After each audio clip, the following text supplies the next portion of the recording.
O Fantástico está de volta e traz novas denúncias contra Ítalo Santos. Ex-funcionários do influenciador revelam bastidores da relação de Ítalo com menores dentro da casa dele, diante e também longe das câmeras. Ele aparece muito com faixinha na cabeça, mas não é esportista. Nem se veste assim para dar dicas fitness. Ele estava sempre com adolescentes que usam roupas curtas em coreografias sensuais. E com isso, segundo o Ministério Público, ganhava muito dinheiro nas redes sociais. Vai!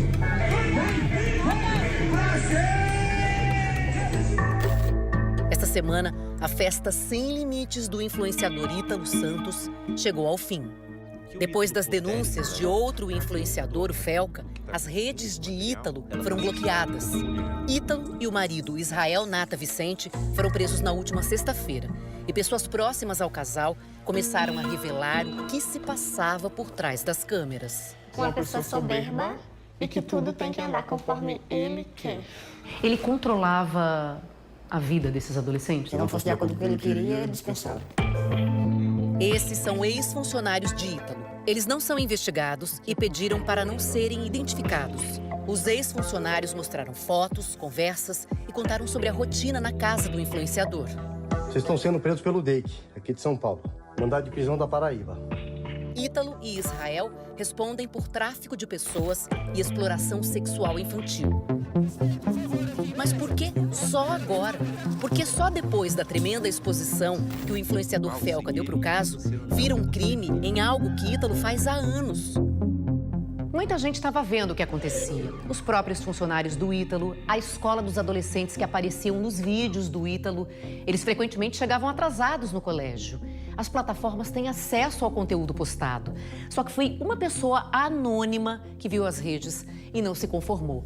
Achou que tinha coisa inadequada ali. Foi para frente do computador e no dia 17 de dezembro do ano passado, decidiu mandar uma mensagem para o Ministério Público do Trabalho da Paraíba.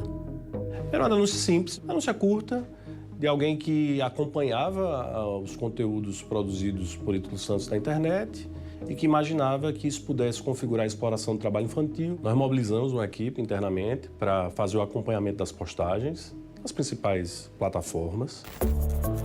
O que eles queriam entender mesmo é o que acontecia nos bastidores. E começaram a chamar testemunhas.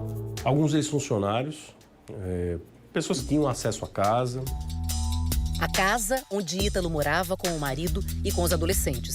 Essa mansão num condomínio em João Pessoa, que tem um símbolo gigante em frente, HS, de Ítalo Santos. Ostentação do lado de fora, mas por dentro... Eu via a casa totalmente cheia de lixo e ficava durante 3 dias, 4 dias, 5 dias. Eles não tinham muito o ambiente limpo. Pelo relato das testemunhas, moravam aqui o casal e outras 10 pessoas, 4 menores de idade. Na casa se passava uma espécie de reality show. Havia uma produção intensa de conteúdo, praticamente 24 horas, né? Assim, aliado ao fato de que havia monetização, gerava diferentes formas de receita, né, financeira para os acusados. Inquestionável a existência de uma relação de trabalho. Quando não era trabalho, os adolescentes não podiam ficar com o celular, contaram os ex-funcionários. Os celulares às vezes eram guardados dentro de uma caixa e outras vezes era guardado dentro do quarto dele com chave. Ele tinha muito medo de que as pessoas filmassem o que ele era por trás das câmeras. As festas na casa eram frequentes. Ele deixava que os adolescentes bebessem bebida alcoólica? Todos bebiam, sem restrição. As investigações revelaram que uma das adolescentes, menor de idade, chegou a ficar grávida enquanto estava na casa de Ítalo e perdeu o bebê. Os adolescentes se alimentavam direitinho? Quando ele queria. E só poderia comer quando ele acordasse. Era só quando ele realmente deixava. Tinha uma rotina de acordar, dormir direito? Não, era noite, em claro. Inclusive, já teve filmagens que ele fez que as crianças estavam indo para a escola e após desligar as câmeras, elas não iam para a escola.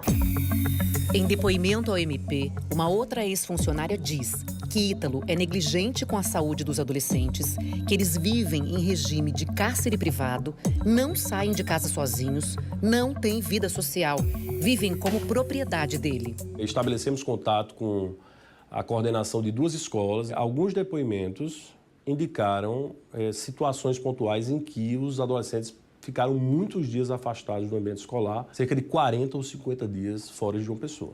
Não parece adequado. O que eu percebi foi uma tentativa de naturalizar a situação. Em depoimento, a coordenadora de uma das escolas informou que os adolescentes diziam que se atrasavam por causa das gravações.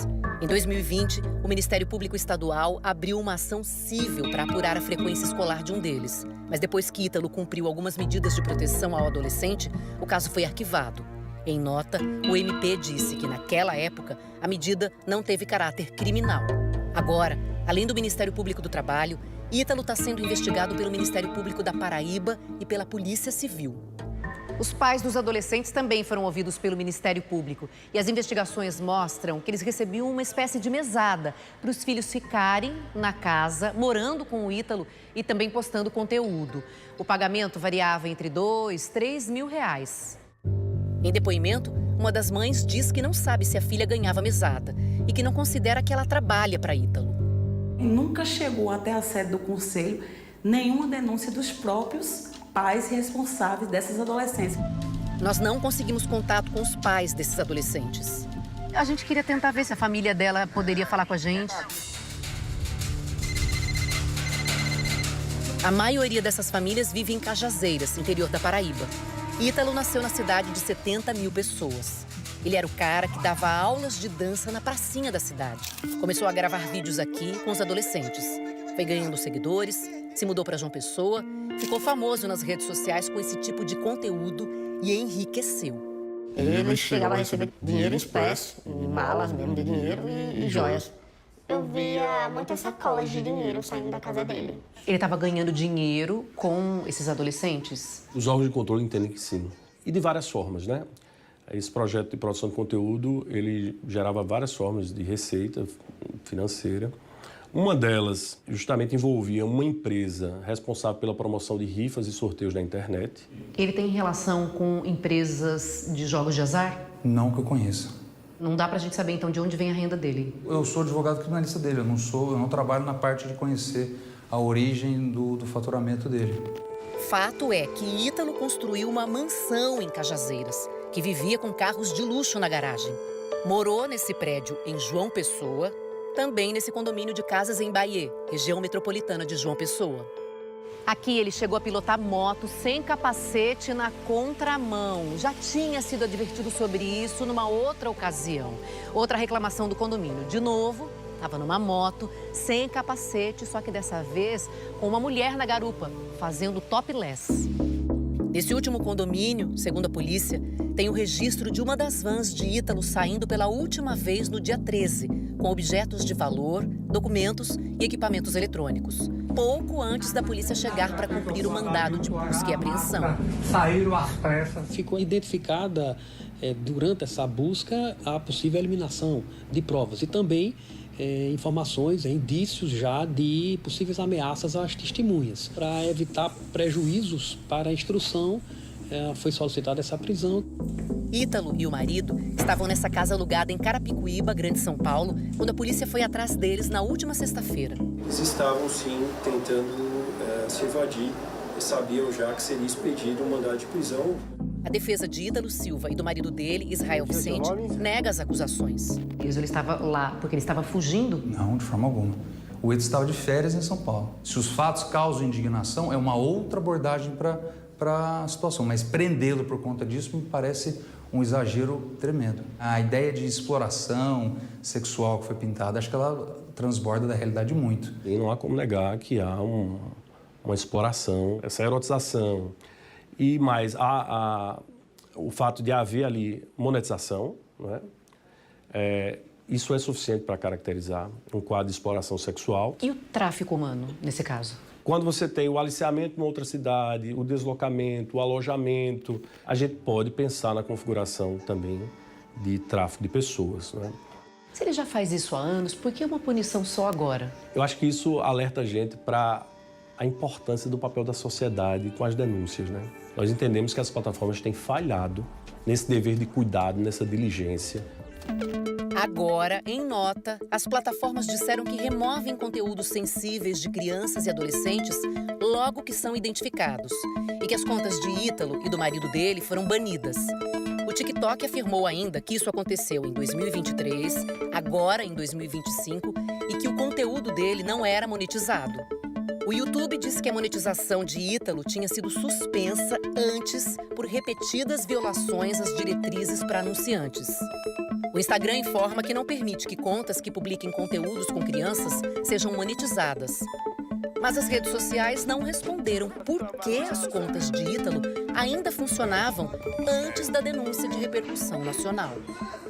Hoje, quando você olha tudo, você pensa assim, será que eu devia ter denunciado isso? Várias vezes que eu pude fazer de guardar, que eu sabia de foto, conversas eu guardei. Ninguém nunca acreditou e nunca deu credibilidade. O ambiente de trabalho era totalmente degradante. Essa é a narrativa que mais de 10 trabalhadores trouxeram a mim. Eu sempre tive muito medo, porque ele sempre deixou muito claro que o dinheiro dele comprava tudo. Depois que tudo veio à tona, os adolescentes voltaram para suas famílias. Aqui fica o apelo. Eu acho que a sociedade brasileira precisa se engajar. É um debate muito relevante. Vocês estão sendo presos pelo DEIC, aqui de São Paulo. Mandado de prisão da Paraíba.